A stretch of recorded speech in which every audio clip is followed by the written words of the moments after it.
Hey, horse friends, this is Becca Salamone, the voice of Alabama Horse Talk Radio, coming to you on location from Pelham, Alabama at Alabama Blue Ribbon Tack. And I am standing here with author Amber Spiler, and she's going to tell us a little bit about her history with horses and the books that she's written. How are you doing today, Amber? Great, thank you. So tell us a little bit about your history with horses, and have you been riding your whole life? I have been riding my whole life. I grew up riding a little bit of everything with one of the most wonderful horsewomen in the world, Mary Rivers. And rode my whole childhood into teen years, and then in my 20s I stopped riding, and in my 40s I got back into it. Awesome. You kind of sound like myself. I was out for about 30 years and back in it about 7 years ago. So what was your inspiration to start writing these books? Well, I grew up with my father telling wonderful stories, and he used to tell me stories about magical ponies.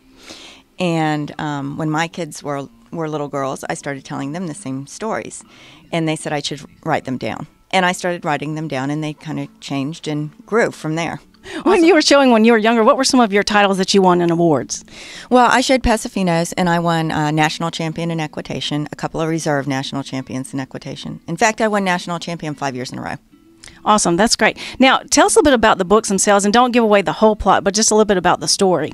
All right. Well, my main character is a little girl named Maggie, whose mother has passed away, and she's dealing with the loss of her mom. And her dad is dealing with trying to raise a daughter and figure everything out through his grief. And the mother rode horses, and he wanted to get his daughter into horses, and he did. And he took her to this wonderful stable called Blackwatch Stables, and she got her own pony and learned about the magical relationships that we have with our ponies. That's awesome. And so, online it talks about how, a lot of the fantasy stories about dragons, but these are about ponies. So, well, in my stories, dragons are not reptiles. They are ponies whose hearts have hardened, or horses whose hearts have hardened because their riders' hearts have hardened. So our horses are kind of a reflection of us, and they respond to our emotions and what we think. And this was kind of a juvenile way of explaining this to children.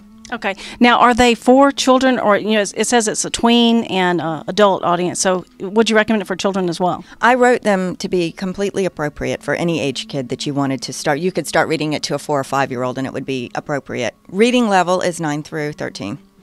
But I get most of my feedback from grown women who love horses, and it reminds them of their childhood.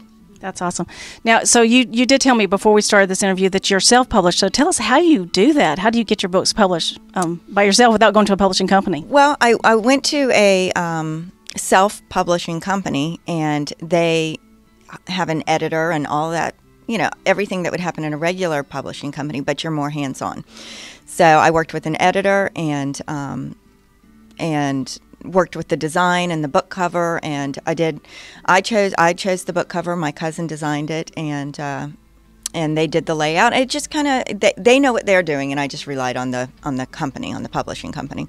That's great. Now, what's your inspiration when you start to write? Do you go out to the barn and have your cup of coffee in the barn, or where do you close yourself up to do your writing? A coffee shop. A coffee shop. I go to a coffee shop, and I like to sit in the window, and I like the sunshine to come in. And if I go to the barn, I'll end up working. Well, I do have a friend that writes, and he goes to the barn every morning and has coffee. And I believe he puts a post out on Facebook from the barn every morning. I would love to do that, but I would end up cleaning stalls or something. I would too. Now, for people that want to get this, where can they go to find out more information and purchase? Well, we sell it on Amazon, and we sell it in Barnes & Noble. And if you're in this area, you could come to Alabama Blue Ribbon Tack and get it. But yeah, we're on the internet on Amazon and Barnes & Noble. Okay, and what is your website? www.blackwatchstablesseries.com. And you can also purchase it if you want it signed personally. You can purchase it off my website. Okay, and if somebody wants to send you an email, or if you want to share a phone number? Amber at blackwatchstablesseries.com. Okay, and then also finally, when we close this out here, just tell us, what kind of advice would you offer aspiring young equine riders? Just sit down and write. People ask me all the time how to do it, and just put your ideas down on paper and do it little by little, or do it all at once, or whatever, if you need to carry something with you. And when you come up with a brilliant idea, write it down or record it on your phone, but just do it. Just do it. Well, that's great advice. Well, thank you so much for sharing with us today with Alabama Horse Talk. Appreciate it, Amber. Thank you. Thank you. And guys, you can go to alabamahorsetalk.com for more information on Alabama Horse Talk and Amber Spiler. And in the meantime, start horsing around and just go ride.